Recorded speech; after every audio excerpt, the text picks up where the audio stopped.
Hi there, welcome to day 18 of my 1-a-day challenge. So it's 4 in the morning. I basically made a conscious choice not to make a video yesterday, or today, yesterday, I don't really know. Because a lot happened. I woke up, I slept a lot. It was like the day after moving in. That night I slept a huge amount, and then I had a lie and I needed to sleep some more. And then I felt really, really guilty for lying in and thinking I should be getting on with loads of stuff. And you know, Tim and I just sort of talked through it, and it's this whole thing of judging your self-worth through how much you're achieving and how much you're doing. And then we both pulled an angel card and he got play, and it was like, drop everything right now and just go and play. And I got stop worrying, and it was basically whatever you're worrying about, you're actually sending that out as a prayer into the universe. So stop worrying, visualize everything being taken care of because it already is, and like let things flow for you kind of thing. So we ended up just going out and having a beautiful day instead. But in the evening when we got back, I don't know, like, it's 4 in the morning, I'm struggling to sleep basically. I'm, with all the realizations about my dad and what happened, there's been a certain level of detachment there, I think, to kind of protect myself, and I've been slightly in shock. And tonight, it's the word I keep getting is horror. Like, the horror of it is really starting to sink in, and I'm starting to feel it, like, oh, I can't even, it's like a slightly, sometimes I'm feeling quite sick, like quite nauseous.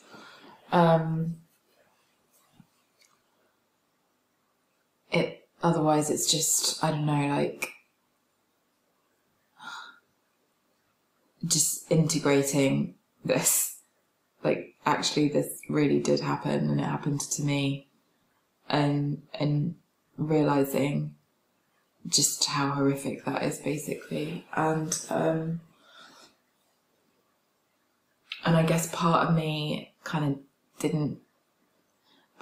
was like slightly in the back of my mind, like, oh, maybe I've made this up, la la la, even after having like the kind of the shock of like the physical reactions, you know, the physical flashback that I had with Tim the other day.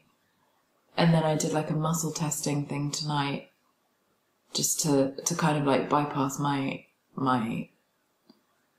intuition. It's not even intuition, it's like memory, but there's still that element of doubt where I'm almost like, I hope I made this up, I hope this isn't true. And the muscle testing tonight, it was just like, I don't know, it confirmed everything to me, and it was stuff that I already knew, but it's just, I guess, made it that much more real. And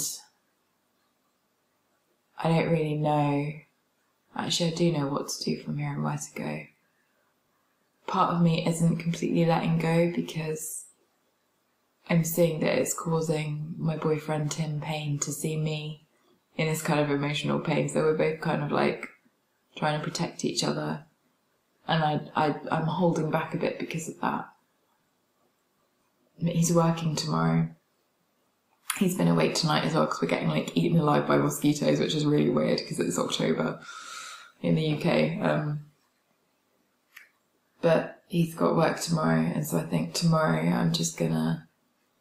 I'll probably drink some cacao, as I tend to do, and really, really, really let go and let myself feel the shame and the disgust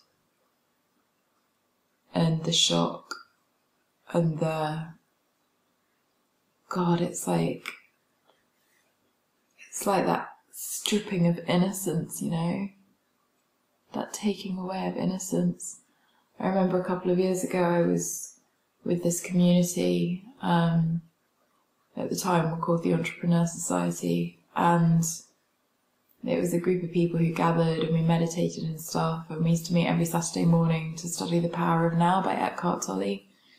And I remember there was this one gathering where in the meditation they said, go back to a time in your childhood where you felt really free and really kind of like expansive and like anything was possible. And I could see everyone in the group kind of, you know, tuning into their feelings and their memories. And I just remember going, oh God, I don't, like, what is that feeling? And I was searching and searching within myself and gradually feeling more and more horrified that I didn't know what this innocence was that they were talking about, like this light, carefree feeling. And I knew something was very wrong there, and I could feel that I'd always had guilt and I was always on the lookout. And the way I perceived it at the time was just that I was very emotionally aware, and so I was always making sure everyone else was okay. But there was something about, there was a lack of innocence there. And at the time when it happened, like when I was in this meditation, I came out of it, I was very shocked and very upset, and I went home and I cried for like a couple of days because I was like, what's wrong with me that I didn't have this childhood innocence? Like, where was it? Why have I never felt that freedom and like, I don't know, you know, like just basically feeling like a child. And it just all makes so much sense now. And so I guess there's probably another layer of grieving for the fact that I never got to know what it was like to have that innocent playfulness. I have it now. I have it now.